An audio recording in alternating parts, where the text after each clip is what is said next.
morning, everybody. Cindy here with Pathways Homestead. We're going to make some sourdough bread today. I have not been making bread lately except for like biscuits and crackers and things like that. But we do, Gary and I do have an active sourdough starter that we love to use the discard for many things. And we're going to start today with bread. We're going to start sharing some of that with you guys because I have gotten off track with my filming, and I know you guys hear this over and over and over from me, but life has been crazy busy, and so we're just now getting back into the swing of things and feel like everything's leveled out enough. We've gotten used to schedules that we can start getting some videos shot and edited. And thanks to Uncle G and Aunt D at Audacity Dawning, we have a computer to edit with. So thank you guys so much for helping us out with that and giving us your old computer. We really appreciate y'all. And anyway, we are going to get into it. Today's recipe, though, I got from the Rose Homestead, and I'm going to put a link to her channel up here. Can't ever remember which side it is, so I'm going to put a link up here to that recipe because I don't want to steal anything from anybody, and I want you guys to know where I get stuff so that you can learn too. Because if I make a mistake, you can go back and see where it is. But anyway, we're going to get started with active starter. We want nice and bubbly starter, and that's what we've got. So we're going to start out with 1 cup of lukewarm water. And then we're going to have a cup of starter. I always like to stir my starter. I don't think you really have to, but I like to. I don't know. It's just kind of one of those things. And this one is bubbly and active, and it really is really good. Yeah, really good starter. We're going to do a cup of starter. We're going to set our jar aside because we're going to have to feed that now that we've took some out of it. And we'll feed that before we get done. Active starter has been fed in the last 24 hours. I prefer 12 hours. It makes it a little, your time a little, it's still pretty good because after 24 hours you're getting towards the end of it. It has digested all of the goodies that it can digest and needs to be fed again towards the end of 24 hours. But, and I don't know all the mumbo jumbo, but there's our starter. I'm going to feed that in a minute. Then we're going to do a 1/4 cup of olive oil. You're going to notice my olive oil is a little solid because it was stored out in the pantry, which is on the porch. But that's not going to hurt nothing for it to be a little solid. That warm water is going to help it. We're going to use a 1/4 cup.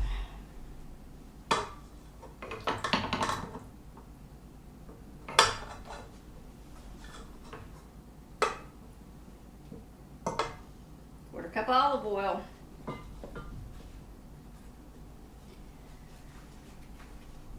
And then a teaspoon, or half a teaspoon of salt. Half a teaspoon of salt, and I'm going to guess them by golly. Ooh, that's a little more.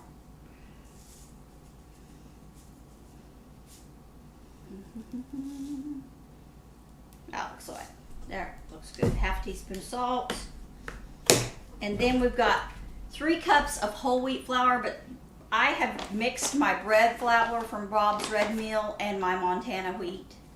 White Montana. I call it Montana wheat. But anyways, I've mixed these two. These are the 2 flours that I prefer to make my bread with. I've mixed them. This is what I feed my sourdough starter with. If you didn't know, feeding your sourdough starter with whole wheat, it really helps your starter. It doesn't have to fight the bleach. It's just really good for it. But anyway, we'll get to that when we get there. So we're gonna get this thing started here. We're gonna start out on low, and we're just gonna gently shake in that flour.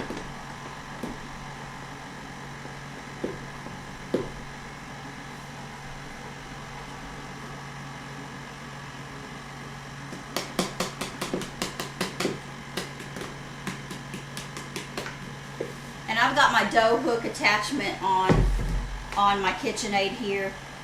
I'm going to turn it off. There we go. Speed it up just a little bit and see how we go there. While that's mixing, I'm gonna let you guys know that I've prepared a greased loaf pan for the bread to go in, and I've got saran wrap. Super simple, very few ingredients in this, and this is one of the easiest sourdough bread recipes I have found. So that actually we're going to do a second ferment and rise while I go to work. And it's really simple for dough, and if you've never made bread before, we're going to share some tips. I was fortunate enough to spend quite some time in a school kitchen and be the bread maker for a couple of semesters at a school. We want that dough to mix. We want the sides to come clean, and we're going to just keep watching that, and we may add a little extra flour. Yep, it looks pretty wet, so we're going to add a handful of each kind of flour.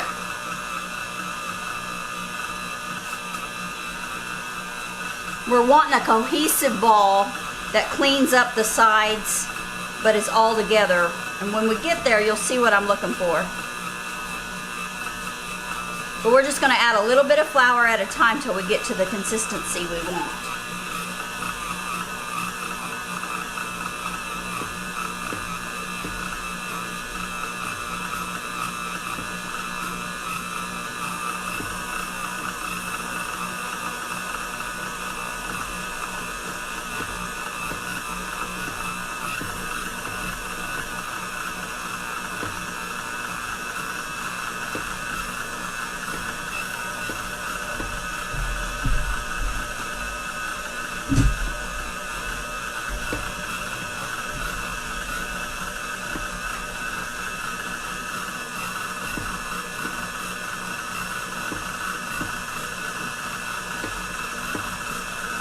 Just a little, I think we need just a little bit more flour.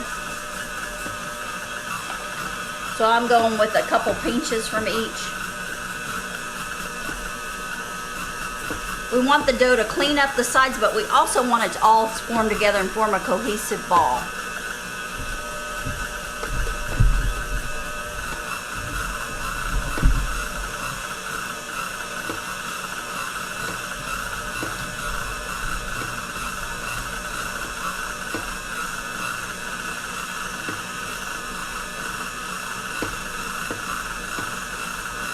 We're getting closer.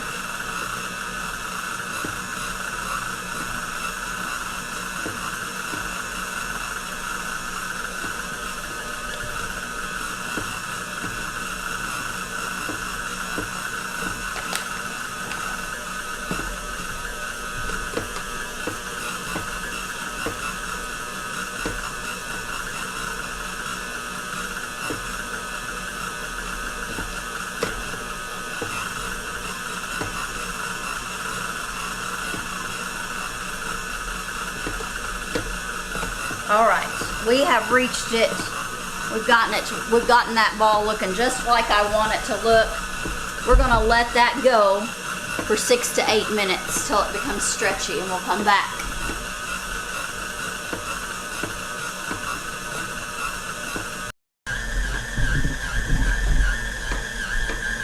While that's mixing, and as you can see, my table is not very sturdy, we're going to feed our starter and put it back above the fireplace. So how we're going to feed our starter is I like to do a half a cup. I feel like that's manageable, and since I feed mine every 24 hours and use the discard or discard the discard, however, I feel like that's a manageable. That is going to replace the 1 cup of starter we took out and keep us kind of on an even keel. So like I said, I like to use the whole wheat flour. It keeps your starter nice and active. So half a cup of whole wheat flour and half a cup of either distilled water or untreated well water. And we are blessed to have untreated well water. That didn't work out too well. I made a little bit of a mess here on the table, but luckily I keep a rag because I'm messy. and then we're just going to give that a stir. You don't have to make sure it's smooth. You can leave it clumpy. It's not going to hurt anything to leave it clumpy.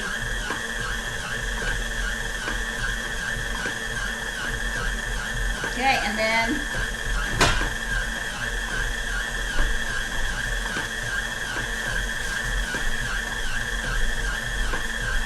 I like to clean it off with a paper towel or a clean rag or something.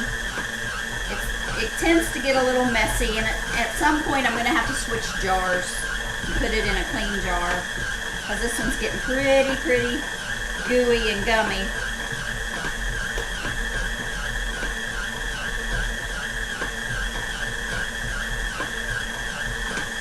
But you need to have room for your starter to expand, because as it feeds and grows, it's going to bubble, and that of course is going to trap gases in there, and you need that room for that expansion. And then I cover it with a piece of cheesecloth, and then I've got a ring. Put the ring on it, and it goes above the fireplace on the mantle so that it stays warm. And our ball is looking really nice, our dough ball. Let's come over here and have a look at that dough ball. Our dough ball's looking really nice. That bowl's nice and clean. The bowl is a nice solid form. We're gonna see if it stretches nice.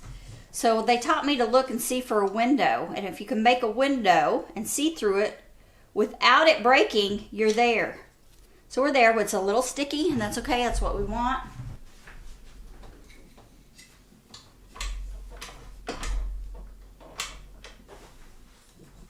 Take our hook off.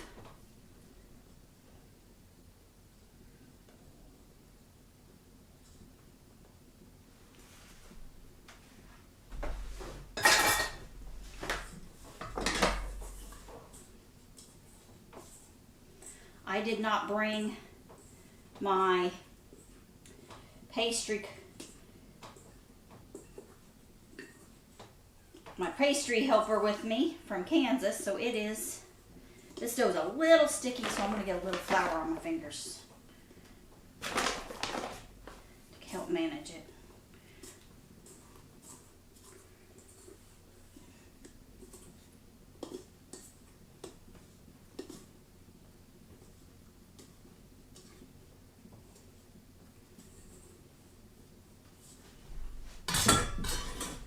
We're going to get as much dough out of that pan as we can. It should all come out. Okay, and then a little bit of flour on our fingers.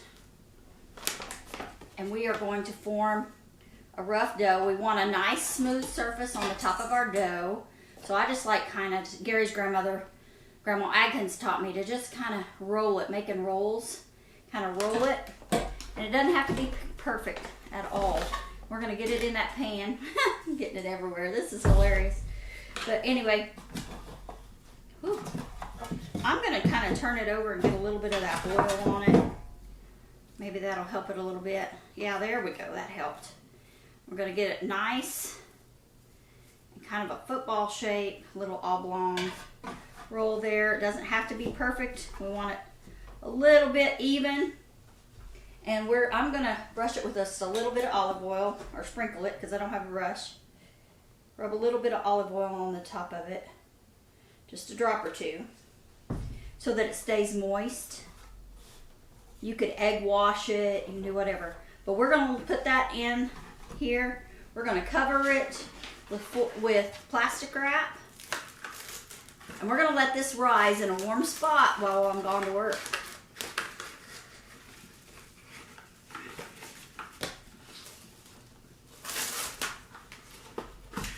Do not use aluminum foil to cover it. You can cover it with a damp, clean towel.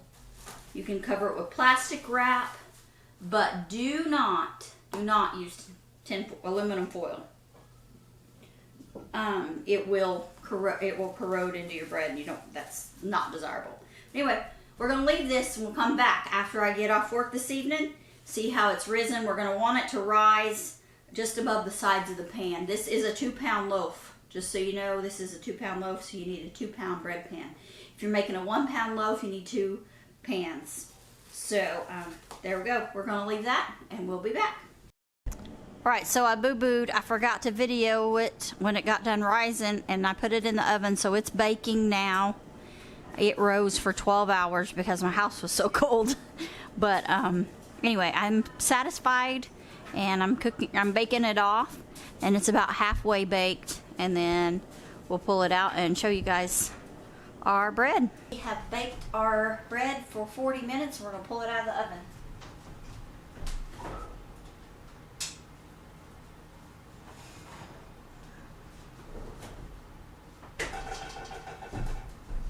Oh yeah, it's nice and brown and pretty. Okay, so last thing I'm gonna do is put some butter on it.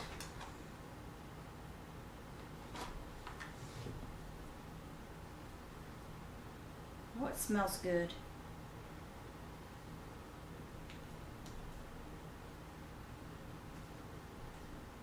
Now she did rise hers a whole lot more on the sides, but I ran out of time and it was time to get ready to go to bed. So this has gone. So I finished up the bread and it went in the loaf pan at 9 o'clock this morning, and then I baked it, and it's a little bit, it's 9:21 at night. So this was a 12.5-hour ordeal. Probably a 13-hour if you start with how long it started, almost 13 hours. So I did find my house is too cold. I need to put my bread in a warmer spot next time. But that's what we've got for this evening. I hope you guys enjoyed this video, and we're going to try this spread tomorrow, but it smells amazing. I'm sure it's going to be really, really good. But I'm going to go to bed. So thanks for watching, guys. Remember, God made you special, and He loves you very much. Have a good week.